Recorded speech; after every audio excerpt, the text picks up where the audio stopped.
Olá, tudo bem com vocês? Professor Hernani Freitas, né? E também com a participação aí do meu colega de trabalho, professor Felipe Reis, que fez toda a parte de organização escrita, tá? Então, essa aula é sobre o mercantilismo, tá bom? Para os alunos aí do 7º ano da Rede Municipal de Ensino da Prefeitura Municipal de Passos. Um grande abraço para vocês, né? Espero que esteja tudo bem com vocês, que vocês estejam aprendendo e vamos falar um pouco sobre o mercantilismo, tá? Deixa eu... Isso. Há uma corrida, né? Uma corrida em busca de enriquecimento através do comércio e da criação das colônias. Com as grandes navegações, nós temos aí o início de uma globalização da Europa, né? Da globalização da Europa. Nós temos como grandes líderes das grandes navegações, de fato, de início, o pioneirismo de Portugal, né, o pioneirismo de Portugal, depois vem seguido da Espanha e daí vai expandir para a Inglaterra e para outros países, né? Então, o mercantilismo é uma forma de comércio, né, um comércio, a ascensão da burguesia, essa burguesia que vai ganhar muito dinheiro, vai lucrar, né? E aí vai acontecer mudanças extraordinárias na Europa. A Europa vai ganhar o mundo, né? A Europa vai ganhar o mundo e nós vamos conhecer essa globalização da Europa, porque eles vêm colonizar o Brasil, os portugueses chegam aqui, os espanhóis chegam na nossa região, na América do Sul, na América Latina, né? Então, e a colonização é extremamente importante para esse mercantilismo, né? Então, o termo mercantilismo, ele foi citado primeiramente por Adam Smith, né? O economista Adam Smith, em 1776, né? É, ou seja, a palavra latina mercari, que significa gerir um comércio, né? De início foi usada por críticos de Adam Smith. E depois essa palavra mercantilismo ganha o mundo, né? Ganha o mundo com essa definição aí que vocês estão vendo, que está fácil de vocês verem, né? Conjunto de regras práticas econômicas adotadas pelo Estado absolutista. Só lembrando que o Estado absolutista, o primeiro Estado constituído foi o Estado de Portugal, né, em 1142, que ganhou sua independência, e o Estado absolutista tem sua figura maior lá com o rei da França, Luís XIV, né, o Rei Sol. Né? Então, ó, quando acontecem essas definições? De 1500 a 1750, né? A Europa vivia essa passagem do fim do feudalismo, do fim da Idade Média, né? Do feudalismo. E aonde acontece? Acontece no continente europeu, né? Em vários países, principalmente em Portugal, Espanha, França e Inglaterra, tá? Há uma intervenção do Estado na economia extraordinária. Os interessados na política mercantilista. Quem eram esses interessados na política mercantilista? Os estados absolutistas europeus, né? Por quê? Para acumular capitais, né? As monarquias que tinham sua centralização nas mãos do rei, sua centralização forte, elas queriam acumular capital. E é lógico, né? Todo governo quer acumular capital, todo governo quer ter sua balança comercial favorável, né? Os administradores régios, como nós estão vendo aí no slides, esses administradores régios são os reis que têm todos os poderes na sua mão, né? Todos os poderes na sua mão, e também os mercadores que trabalham para os burgueses, né? A burguesia está em ascensão. Esses mercadores vão disputar os monopólios, né? Um exemplo desse monopólio, depois nós podemos ver que é o monopólio do pau-brasil, que Portugal vai instalar no Brasil, né? Quem eram os colonos? Os colonos, eles migravam em busca de terra, riqueza, prestígios, né?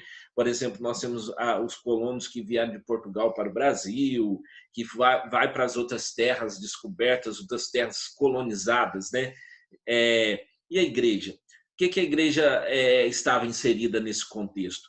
A igreja estava inserida nesse contexto por quê? Porque a igreja, né? Porque a igreja, ela, como que eu posso dizer? Ela queria ganhar fiéis, né? Ela queria encontrar fiéis. Por quê? Porque esses fiéis alguns desses fiéis haviam sido perdidos na Reforma Protestante, né? Então, por exemplo, os nativos indígenas aqui no Brasil, o Brasil é um país muito cristão, né? Muito católico. Então, os indígenas, por exemplo, no Brasil, depois com a vinda dos jesuítas e tudo mais, os negros africanos e por aí vai, né? Então, quais os tipos de mercantilismo? O metalismo ou bulionismo, quer dizer, que quantificava, o metalismo dava a quantidade da riqueza em metais preciosos possuídos, né? O cobertismo ou mercantilismo industrial, que era o seguinte, visava abastecer o mercado com produtos manufaturados. É lógico que esses produtos manufaturados eram produtos europeus e eram levados da Europa para as colônias, né? Então, mercado, quanto mais mercado tivesse, quanto mais terras descobertas, mais dinheiro eles teriam, mais o mercantilismo industrial cresceria. Mais um exemplo do Brasil, né? É que nós fomos colonizados por Portugal e Portugal então tem esse mercantilismo industrial depois de muito tempo que deixou que as indústrias fossem criadas no Brasil, né? O mercantilismo comercial e marítimo, que baseava na teoria de comprar barato e vender caro, né? Comprar barato nas Índias, comprar barato na China, em outros lugares e vender caro na Europa e lucrar, né? Os burgueses que vão estar em ascensão, eles vão lucrar com tudo isso, né? A Espanha, né? Aí os países que estão previamente envolvidos, a Espanha, lá o bulionismo, o metalismo, prata e ouro da América, a França, né? Com as manufaturas, a Inglaterra com o fortalecimento do comércio com a pirataria, a Inglaterra vai se tornar depois um tempo a grande potência até com que os Estados Unidos roube esse título, né, depois da Segunda Guerra Mundial. A Inglaterra vai se tornar a grande líder mundial devido ao comércio de especiaria, o comércio, manufatura, também a pirataria, tá? A Inglaterra pratica pirataria, roubando os navios e as embarcações. Portugal com o comércio das Índias, agricultura, metalismo, né, juntando metais preciosos e com a colonização do Brasil. A Alemanha com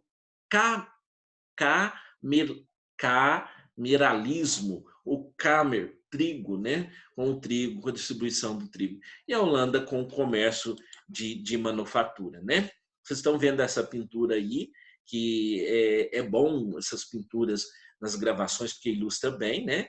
Essa pintura é um autorretrato da burguesia holandesa da época, né? O homem do quadro nos olha para captar a nossa admiração. Os burgueses, eles não eram nobres, mas começaram a ganhar muito dinheiro e ganhando muito dinheiro eles começaram a investir em obras, né?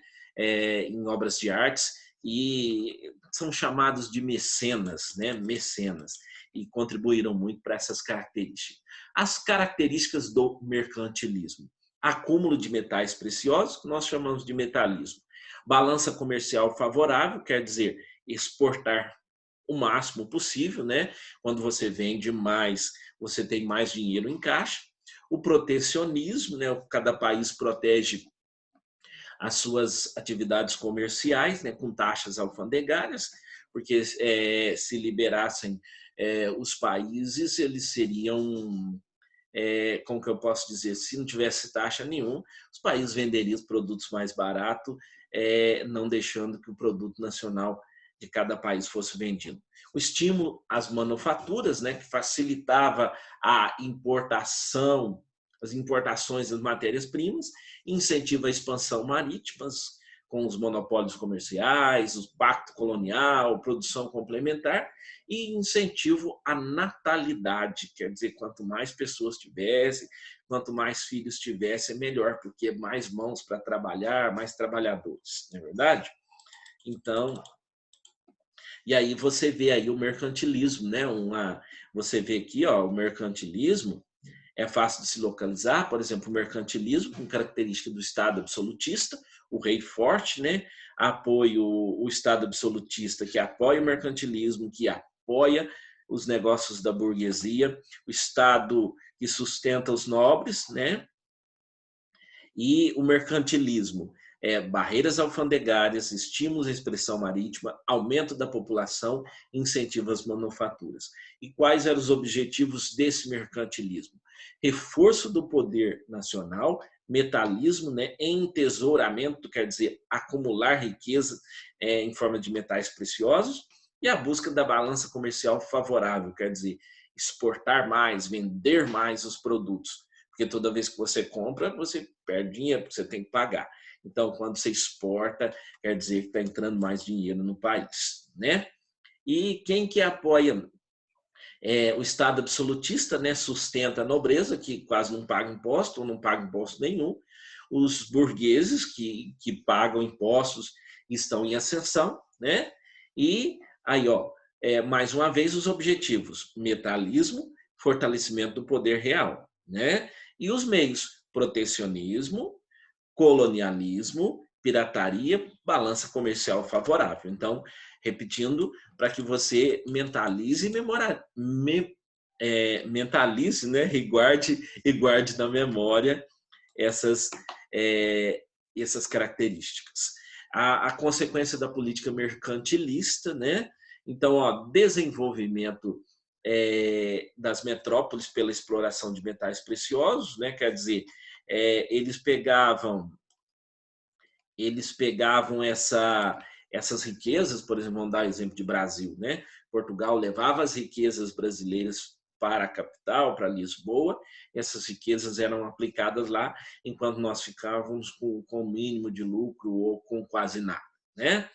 O enriquecimento da burguesia europeia, os comerciantes começam a se enriquecer demais e vão ser uma classe em ascensão, né? Apesar de não ser da nobreza.